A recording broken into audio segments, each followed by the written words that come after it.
Islam Moors, this is your sister in Islam, Tahida Najee-Ullah. I rise giving all perfect praise to Allah and honors to His Prophet in these days, Noble Drew Ali, and his forerunner, Marcus Mosiah Garvey L. It is fitting how the sun is transiting Leo at the time of this post. This month, we celebrate the birth anniversary of the forerunner. He not only led the way in drawing the Negro in America's attention to their lack of nationality, he exposed and exhorted them on their lack of business and economic power.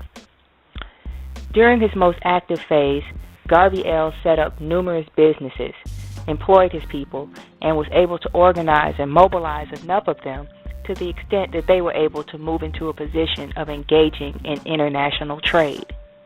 In that spirit, I too would like to draw the people's attention to the need for greater Moorish entrepreneurship. Quote, after all, the chief business of the American people is business. President Calvin Coolidge, 1925. Those versed in Moorish history are aware of our illustrious golden age when we controlled the world's commerce. To a great extent, we still do. As stated by the comedian Paul Mooney, the quote-unquote black man is the most copied man on earth. This is incontestable and proven in any field or arena we care to try our hands at. For this reason, it is mind-boggling, at least to me, to see how inactive our people are in the field of business. This is not a Bill Cosby-themed finger wag. At least to me, again, it really is shocking. Growing up a member of the Nation of Islam in Chicago, I was reared in the knowledge that our people can do whatever they put their minds to. Quiet is kept. The Muslims in Chicago were instrumental in fast food restaurants switching to vegetable oil to cook their French fries. Prior to the mid-1980s, most burger joints still fried everything in lard. The NOI demanded and were granted one McDonald's restaurant in giant Chicago that used no lard. Next thing you know, the Jews began showing up. Then the Hindus. Then the vegetarians. The rest, as they say, is history. I recall seeing all of this go down. My parents were very active in their mosque and made sure their children were present to witness as much as possible. That is why it is unacceptable, again to me at least, that we are not further than we are in the business world. If you have been listening to the radio and watching the newspapers, you may recall a recent fallout in Los Angeles concerning one Donald Sterling and his stable of bucks known as the Clippers. I am currently located in the LA area, and trust me, the situation smells worse from ground zero. To hear this creature tell his black girlfriend not to bring her black friends to his game played primarily by black athletes, I was elated. I was like, yes, this is the pointed swords these chained millionaires needed to get them to set up their own league. Nope. The players showed up so as not to disappoint the fans, and of course, the fools outnumbered the laughing. I'll give you one guess as to the non-nationality of these fools. This was supposed to be a post about why/how we should set up a non-profit, not a 501c3, but it seems to have taken another course. It is good to speak on the how, but unless the so what is first answered, the message may not have the same impact. I was not following the story until buzz reached me about the possibility of a slave becoming the owner of his or her very own stable. The terms I use are not harsh. If we are keeping all things real, that's what we're dealing with. Either way, what a great opportunity. It was as if the occupiers were begging one of us to take over one of us. Moors already know. The entire world is waiting for us to wake up and take our place in the affairs of men. What an exciting time we live in, and how fortunate to be alive to witness the end of one era and the rebirth of another. But no. After a whole lot of talking, a whole lot of nothing happened. I was floored. All the money black celebrities have, along with motivation that seems more like an ultimatum, and nothing happened.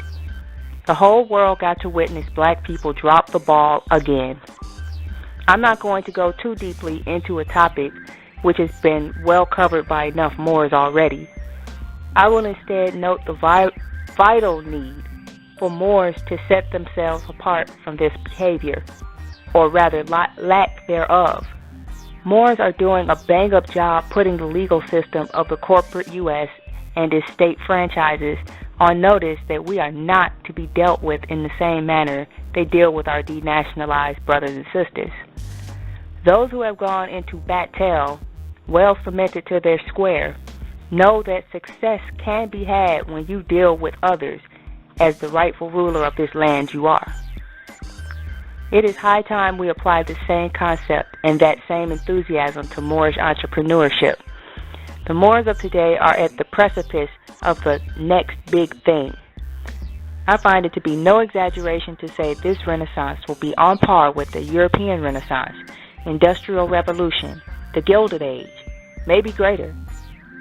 Unlike prior social epics, this one is being watched, recorded, and watched again by the entire planet in real time. Quote, "One day the wheels of industry are going to come to a stop, and when they begin again, it will be in the Asiatic's favor." If you have been paying attention to advertising and primarily educational television, you can already see it happening. To happily repeat myself yet again, we are the last of the honorable people. Throughout history, Moors have served as neutral ground and safe haven for the human family. As covered in The Jewel of the Orient, Spain, Al-Andalus, was a bastion of peace and prosperity during its Moorish occupation, so long as you didn't encroach on the personal or social peace. Slavery existed, but as an institution that was imposed, not inherited. We were so hands-off it made us the popular kid where we should have been despised in Christian Europe. So after a less than civil offer to leave Europe to the Europeans, we did so, leaving behind enough cultural artifacts to fuel their social and economic renaissance. We find ourselves now at the end of the other side of this tale. After an occupation that lasted half the time of that of the Moors, the Europeans are leaving nothing but ruin in their wake. Their one saving grace is the slow surrender that is revealing itself in two of their most treasured mediums, advertising and education.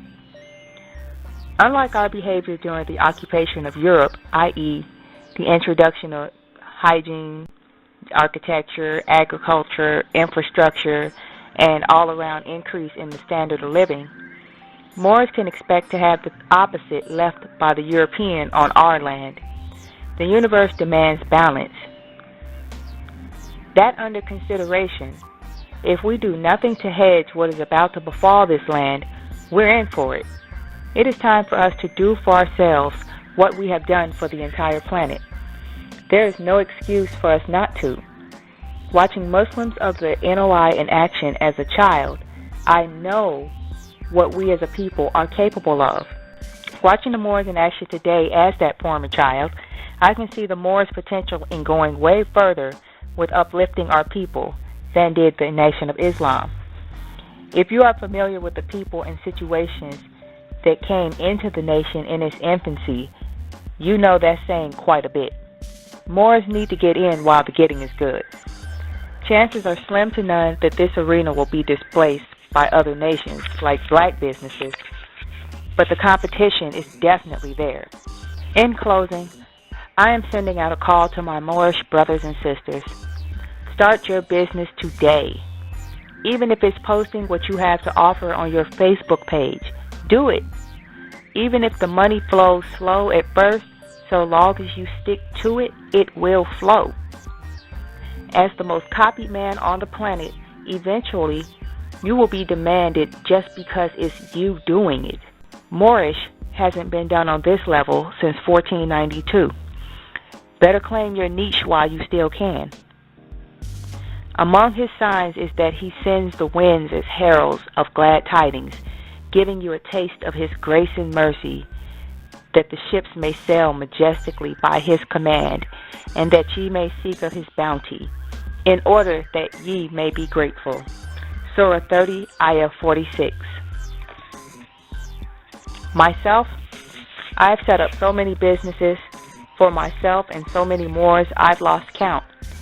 That's why I'm starting over, at least for myself. You are welcome to join in or just watch my journey. I have loads of experience doing this and still refer to the regulations, etc. regularly, so the process can be trusted. I'll be setting up both a non-profit/temple and a California professional corporation. While the statutes may be different in your state, the basics, such as articles, bylaws, or amendments, should be similar. I will also be making available samples, and while the information is free, I will be charging for any work, but I am extremely reasonable. This service may take on the prepaid legal format. Hey, looky there, another business. Or actually it's more of a project. In case any worried, jittery attorneys think I'm practicing law without a license, we show me yours, I'll show you mine. If you are already a business owner, operator, please be sure to post your comment here and let us know. Facebook has two notable venues to advertise your services and goods as well, namely Moor Portal Merchant Directory and Promote My Moorish Business. Until next time, peace and love, Sister Najee-Ullah L.